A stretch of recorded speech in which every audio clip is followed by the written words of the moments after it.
Hello students, welcome to my YouTube channel Sahaj classes. तो जैसे हम एस्टेट के पीवाईक्यू देख रहे हैं, तो हमारा जो पीजीटी केमिस्ट्री है जो 2023 को हुआ था, उसका आज लास्ट पार्ट है। 1 to 50 क्वेश्चन हम अलग अलग 10 क्वेश्चंस लेके डिस्कस कर चुके हैं।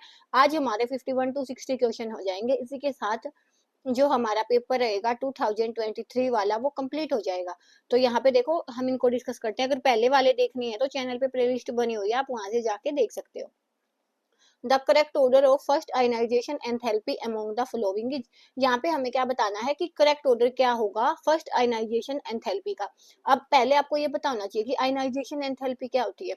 आयनाइजेशन एंथैल्पी हम किसको बोलेंगे, जब हम जो आउटर मोस्ट जो इलेक्ट्रॉन होता है उसको हटाने में वहां पे हमें कितनी एनर्जी देनी पड़ेगी, उस एनर्जी को हम क्या बोलते हैं, आयनाइजेशन एंथैल्पी। कि एक एलिमेंट है, उसको आयंस में बदलने के लिए, वहां से आउटर मोस्ट इलेक्ट्रॉन को हटाने के लिए कितनी एनर्जी हमें देनी पड़ेगी, वो किस पे डिपेंड करेगा, फर्स्ट उसको हम क्या बोलेंगे, आयनाइजेशन एंथैल्पी। अब यहाँ से देखो, जैसे हम लेफ्ट टू राइट जाते हैं पीरियोडिक टेबल में, लेफ्ट टू राइट जाते हैं तो हमें क्या पता होता है कि हमारा जो साइज है वो डिक्रीज हो जाता है। क्यों? इफेक्टिव न्यूक्लियर चार्ज की वजह से। अब इन साइज डिक्रीज हो जाएगा तो यहाँ पे हमारा न्यूक्लियस है, एक तो ये देखो ये वाला साइज है और एक ये वाला साइज है। तो आउटर मोस्ट इलेक्ट्रॉन और इस न्यूक्लियस के बीच में फोर्स ऑफ अट्रैक्शन यहाँ पे ज्यादा होगा ना, क्योंकि ये जो पॉजिटिव चार्ज है इसका इन्फ्लुएंस इस पे ज्यादा होगा। यहाँ पे साइज बड़ा होने की वजह से इस पॉजिटिव चार्ज का इन्फ्लुएंस इस वाले इलेक्ट्रॉन पे उतना नहीं हो पाएगा जितना इसमें होगा। तो यहाँ से इलेक्ट्रॉन हटाना मुश्किल हो जाएगा। मुश्किल होगा तो यहाँ पे हमें एनर्जी ज्यादा देनी पड़ेगी। यहाँ पे इलेक्ट्रॉन को हम हटा सकते हैं इजिली, तो कम एनर्जी देके भी हम वहां से इलेक्ट्रॉन को हटा सकते हैं। तो यहाँ से आप क्या लिख सकते हो, देखो लिखने वाली बात नहीं है ये, तो क्या है, सिंपल आपने करके दिखाना। ये तो बस मैं आपको समझाने के लिए बता रही हूँ कि लेफ्ट टू राइट हम जाएंगे तो क्या होगा, साइज डिक्रीज होगा। साइज डिक्रीज होने की वजह से रिमूवल ऑफ इलेक्ट्रॉन इजी नहीं रहेगा, आसान नहीं होगा। तो हमें क्या देनी पड़ेगी, आयनाइजेशन एंथैल्पी ज्यादा देनी पड़ेगी। तो पहले यहाँ पे हम देख लेते हैं कि जब हम वहां पे जाते हैं ना लेफ्ट टू राइट, तो एलिमेंट कैसे होते हैं। तो यहाँ पे देखो, सबसे पहले यहाँ पे क्या आता है, मैग्नीशियम आता है, उसके बाद एल्यूमिनियम, सिलिकॉन, उसके बाद फोस्फोर्स और उसके बाद सल्फर। तो अकॉर्डिंगली हमारा जो ऑर्डर है वो क्या होना चाहिए था कि मैग्नीशियम, उसके बाद एल्यूमिनियम, उसके बाद सिलिकॉन, उसके बाद फोस्फोरस, उसके बाद सल्फर। आइडियली हमारा ये होना चाहिए था। लेकिन यहाँ पे क्या होता है, साइज के साथ साथ एक चीज और आ जाती है, वो क्या होती है, वहां पे इसके हमें देखने पड़ेंगे वैलेंस कॉन्फ़िगरेशन। तो यहाँ पे पहले ये वाला ऑर्डर देखो कि यहाँ पे क्या होगा। यहाँ पे हमें पता है कि मैग्नीशियम और एल्यूमिनियम की इन तीनों से तो कम ही होगी, तो मैग्नीशियम और एल्यूमिनियम की इन तीनों से कम होगी। तो ये वाला हमारा ऑप्शन हो सकता है। यहाँ पे मैग्नीशियम और एल्यूमिनियम की ज्यादा दी गई है इन तीनों से, तो ये गलत हो जाएगा। और यहाँ पे मैग्नीशियम एल्यूमिनियम की कम है और यहाँ पे भी मैग्नीशियम एल्यूमिनियम की इन तीनों से कम है। तो यहाँ तक हमें पता चला। उसके बाद पहले हम एल्यूमिनियम और मैग्नीशियम में कंपेयर करेंगे। एल्यूमिनियम का एटॉमिक नंबर है 13 और मैग्नीशियम का है 12। तो यहाँ पे क्या होता है, 1s2, 2s2, 2p6 और क्या होता है 3s2।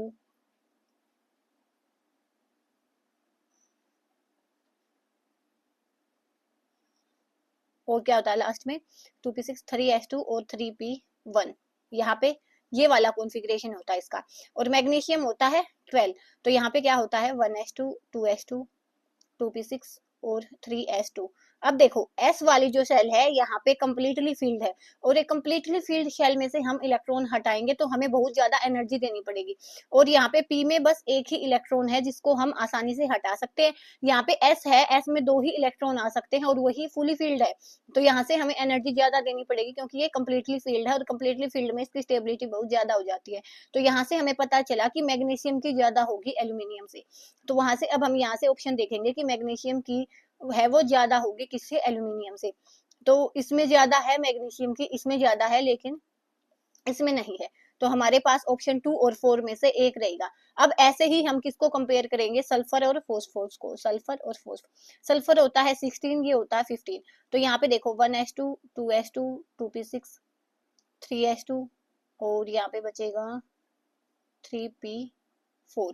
ठीक है, और यहाँ पे देखो सेम बचेगा 1s2, 2s2, 2p6, 3s2 और 3p3। अब यहाँ पे देखो, यहाँ पे क्या है, हाफ शेल है। लेकिन यहाँ पे हाफ शेल से एक इलेक्ट्रॉन ज्यादा है, तो यहाँ पे इस वाले इलेक्ट्रॉन को हम हटा देंगे, तो यहाँ पे हाफ शेल का कॉन्फ़िगरेशन एक्वायर हो जाएगा और इसकी स्टेबिलिटी मेंटेन रहेगी। तो यहाँ पे इसको हटाना आसान होगा, यहाँ पे हाफ फील्ड पहले ही इतनी स्टेबिलिटी में है, तो यहाँ से इलेक्ट्रॉन हटाएंगे तो हमें बहुत ज्यादा एनर्जी देनी पड़ेगी, तो हाफ फील्ड होने की वजह से यहाँ पे आयनाइजेशन एनर्जी ज्यादा देनी पड़ेगी, तो फॉस्फोरस की किससे ज्यादा होगी, सल्फर से, तो यहाँ से हमारा ऐसे करके ऑप्शन 2 सही हो जाएगा। ऐसे सभी चीजों को कंसिडर करके आपने चलना है। तो होप मैं आपको ये समझा पाई हूँ। अब हम चलेंगे क्वेश्चन 52 पे, तो यहाँ से हमारा ऑप्शन 2 है वो सही हो जाएगा। क्वेश्चन 52 में क्या है, CH3 CH2OH can be converted into CH3 CH2 by. अब यहाँ पे देखो, यहाँ पे है अल्कोहल, यहाँ पे है एल्डिहाइड, इट मींस क्या, यहाँ पे क्या हुआ होगा, ऑक्सीडेशन हुआ होगा। तो यहाँ पे देखो, ये कैटालाइटिक हाइड्रोजनेशन में क्या होता है, रिडक्शन होता है, क्योंकि यहाँ पे हाइड्रोजन ऐड होती है, तो ये नहीं होगा। LiAlH4 भी रिडक्शन के लिए यूज होता है। KMnO4 कंप्लीट ऑक्सीडेशन कर देगा, तो KMnO4 अगर हमने लिया तो वो क्या करेगा, इसको एसिड में बदल देगा, तो ये भी नहीं हो सकता। तो यहाँ पे हमारा ऑप्शन 3 है वो सही हो जाएगा। पेरिडीनियम डाइक्लोरोक्रोमेट है वो आपका यहाँ पे सही ऑप्शन हो जाएगा। तो यहाँ पे हमारा ऑप्शन 3 राइट है। उसके बाद क्वेश्चन 53, ओनली 2 इलेक्ट्रॉन में exist in the same orbital and these electron must have opposite spin, कि एक ऑर्बिटल में हमारे पास 2 ही इलेक्ट्रॉन हो सकते हैं और दोनों की स्पिन है वो अपोजिट होनी चाहिए।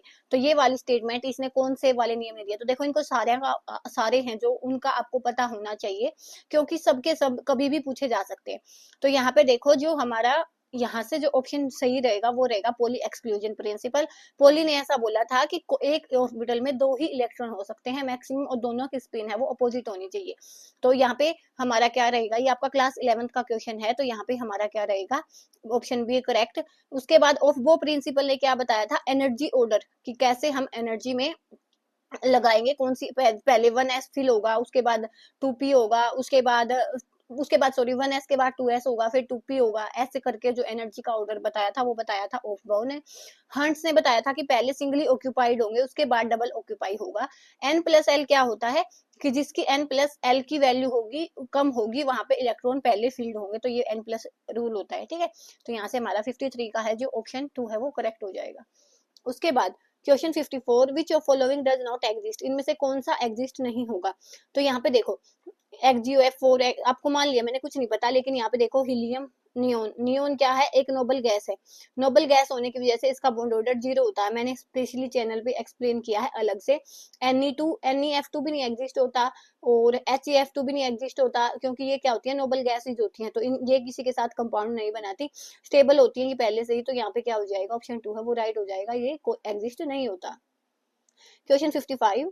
If water vapor is assumed to be a perfect gas, molar enthalpy change for vaporization of 1 mole of water at 1 bar and 100 degree Celsius is this।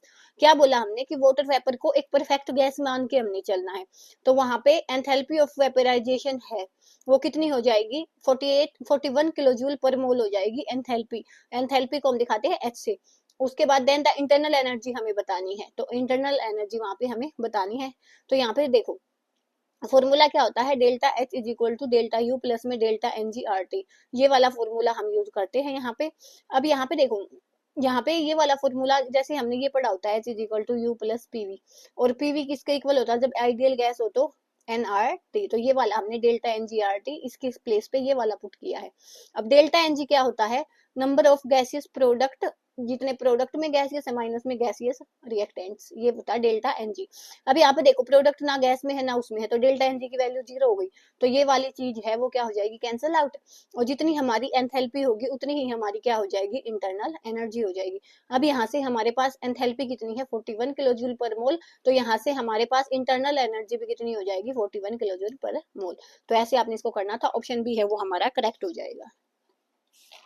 उसके बाद question 56, if all the molecules of ethanoic acid associate in benzene, अगर जितने भी ethanoic acid के molecule हैं वो associate हो जाते हैं बेंजीन में, तो वहां पे क्या होगा, देखो एक मॉलिक्यूल था इथेनोइक एसिड का, वो क्या होगा, एसोसिएट मीन्स क्या हो गया, जुड़ना हो गया, जुड़ना मीन्स वो क्या करेगा, उसका एक मॉलिक्यूल है वो दूसरे मॉलिक्यूल से सारे मॉलिक्यूल उसके एसोसिएट हो गए, तो वहां पे उसका मोलर मास है वो इंक्रीज हो जाएगा, और मोलर मास इंक्रीज होने की वजह से जो इसका डेल्टा भी होगा ना वो क्या करेगा, हाफ हो जाएगा नॉर्मल वैल्यू का। तो ये हमारा ऑप्शन 2 है वो करेक्ट हो जाएगा। यहाँ पे ये वाला क्वेश्चन रहेगा आपका सॉल्यूशन का, तो आप वहां से जाके देख सकते हो, क्लास 12th की यूनिट है सॉल्यूशन। उसके बाद the correct order of bond dissociation enthalpy among the following is, यहाँ पे हमें बतानी है बॉन्ड डिसोसिएशन एंथैल्पी। तो यहाँ पे देखो, बॉन्ड डिसोसिएशन एंथैल्पी का मतलब क्या होता है कि जो बॉन्ड को तोड़ने में हमें कितनी एनर्जी देनी पड़ेगी, बॉन्ड डिसोसिएशन एंथैल्पी का मतलब ये होता है। अब यहाँ पे देखो, हम क्या मानते हैं कि जितना ज्यादा बड़ा बॉन्ड होगा उतना उसको तोड़ना उतना ही आसान है, और जितना छोटा बॉन्ड होगा उतना ही उसको तोड़ना क्या होता है, मुश्किल होता है। तो यहाँ से हमें पता चला इतनी बात। लेकिन यहाँ पे देखो, हम क्या सोचेंगे कि हमारा ऑर्डर ये आना चाहिए था, क्योंकि आयोडीन का साइज बहुत बड़ा हो जाता है। लेकिन अब यहाँ पे देखो, यहाँ पे क्या होगा, जो अपना F2 है ना, इस ये F का साइज होता है स्मॉल, ये बात तो ठीक है। लेकिन यहाँ पे क्या होते हैं, लोन पेयर, और इसके भी लोन पेयर होते हैं। इन लोन पेयर के रिपल्सन की वजह से ये FF बहुत दूर चला जाते हैं, और दूर चले जाने की वजह से इनके बॉन्ड को तोड़ना आसान हो जाता है, बजाय कि Cl2 और Br2 के। तो ये वाला ऑर्डर है, एक दो चीज एक्सेप्शनल होती है, उनको आपने याद करना होता है। तो ये वाला ऐसे ही रहेगा कि फ्लोरीन में लोन पेयर रिपल्शन की वजह से ये Cl Br से पीछे आता है, और इसी के साथ हमारा ऑप्शन 3 है वो सही हो जाएगा क्वेश्चन 57 का। तो ये वाली चीजें आपने देखनी है। उसके बाद arrange the following in decreasing order of their boiling point. हमें इनको किसमें लगाना है, बॉइलिंग पॉइंट को डिक्रीजिंग ऑर्डर में हमने लगाना है। तो देखो, बॉइलिंग पॉइंट दो चीजों पे मैटर करेगा। सबसे पहले क्या, जितना ज्यादा मोलिकुलर मास होगा उतने ज्यादा क्या होगा, बॉइलिंग पॉइंट होगा। सेकंड क्या होगा, अगर वहां पे ब्रांचिंग हो जाएगी तो हमारी जो बॉइलिंग पॉइंट है वो कम हो जाएगा। अगर मास ज्यादा है तो बॉइलिंग पॉइंट ज्यादा, अगर वहां पे ब्रांचिंग हो गई तो हमारा क्या होगा, बॉइलिंग पॉइंट है वो कम हो जाएगा। तो यहाँ से हम देखेंगे, यहाँ पे देखो, यहाँ पे ब्यूट है, यहाँ पे भी ब्यूट है, और यहाँ पे क्या है, प्रोप है। तो यहाँ से हमें क्या पता चला कि देखो, मास इसमें मिथाइल है, ब्यूटेन है, और इसमें एन पेंटेन है। मतलब क्या, देखो ब्यूट मीन्स क्या होता है, यहाँ पे 4 कार्बन है, यहाँ पे क्या है, 2 डाई मिथाइल प्रोपेन, 3 यहाँ से आएंगी और 2 मिथाइल से 5 कार्बन है। यहाँ पे भी पेंटेन के लिए 5 कार्बन है, और यहाँ पे 2 मिथाइल ब्यूट के लिए 4, और एक इस मिथाइल से। ये मैं आपको ट्रिक से बता रही हूँ कि 5 कार्बन यहाँ पे आ गई, 5 यहाँ पे, 5 यहाँ पे। तो एन ब्यूटेन में क्या है, सबसे कम मास है। तो पहले तो हमें मास ही देखना होता है। अब कार्बन कम है तो इसका मास भी कम होगा, बाकी क्योंकि यहाँ पे सिंपल है इसलिए आप इसको ट्रिक से कर सकते हो ना। यहाँ पे कोई ऑक्सीजन है, सिंपल यहाँ पे कार्बन और हाइड्रोजन ही है, तो यहाँ पे हम इसको लगा सकते हैं। तो 4 कार्बन का मास है, हर हालत में 5 कार्बन वाले से कम होगा। तो यहाँ पे हमने एन ब्यूटेन सबसे लास्ट में लगाया, तो ये वाला ऑप्शन कैंसिल हो गया, ए सबसे लास्ट में आएगा।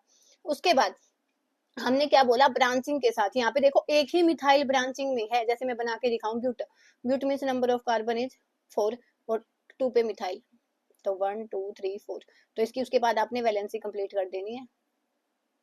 ठीक है, ये तो हमारा क्या है, 2 मिथाइल ब्यूटेन, और 2 डाई मिथाइल ब्यूटेन बनाएंगे तो यहाँ पे भी CH3 और यहाँ पे भी CH3। तो अब आपने अपने लेवल पे देखो, यहाँ पे ब्रांचिंग ज्यादा है, यहाँ पे कम है। तो यहाँ पे बी का ज्यादा होगा, किससे, डी से। तो बी का ज्यादा होगा डी से, यहाँ नहीं है। यहाँ पे, यहाँ ये पहले ही कट हो चुका, बी का ज्यादा हुआ, ये हो सकता है, ये हो सकता है। अब यहाँ पे देखो, इसमें क्या है, इसमें तो एन पेंटेन सिंपल 5 कार्बन है, कोई भी ब्रांचिंग नहीं है। तो मैक्सिमम किसका हो गया, सी का। मिनिमम किसका हो गया, ए का। तो मैक्सिमम सी का, मिनिमम ए का। इन दोनों में डी में ब्रांचिंग ज्यादा है तो डी का कम हो गया, 20 का डी से ज्यादा। ऐसे आपने इनको करना है। तो 58 इसी के साथ हमारा कंप्लीट होता है। 59, thermodynamically the most stable form of carbon. तो ये तो सीधे पता ही होता है कि थर्मोडाइनेमिक मोस्ट स्टेबल क्या होता है, ग्रेफाइट फॉर्म होती है। तो ये वाला यहाँ से आ जाएगा। Any element with atomic number of 55 belongs to which block of periodic table. तो यहाँ पे अगर 55 अगर एटॉमिक नंबर है एलिमेंट का, तो आप कैसे पता करोगे कि वो कौन से ब्लॉक से होगा। तो थोड़ा बहुत आपको इसके लिए पीरियोडिक टेबल है उसका आइडिया होना चाहिए। तो ये वाला आता है इसके लाइन में 55। तो यहाँ से आप देख सकते हो, तो ये है कौन सा एलिमेंट हमारे पास, 55। 55 पे होता है सीजियम, और वो क्या होगा, एस ब्लॉक एलिमेंट होगा। तो हमारा ऑप्शन 1 है वो करेक्ट हो जाएगा। इसी के साथ हमारे जो 1 to 60 क्वेश्चन है, जो हमारा 2023 है, उसके 60 के 60 क्वेश्चन हमने डिस्कस किए हैं। तो नेक्स्ट वीडियो में हम कोई भी अलग देखेंगे। तो इसके साथ ही आज के लिए इतना ही। धन्यवाद। Thanks for watching my video.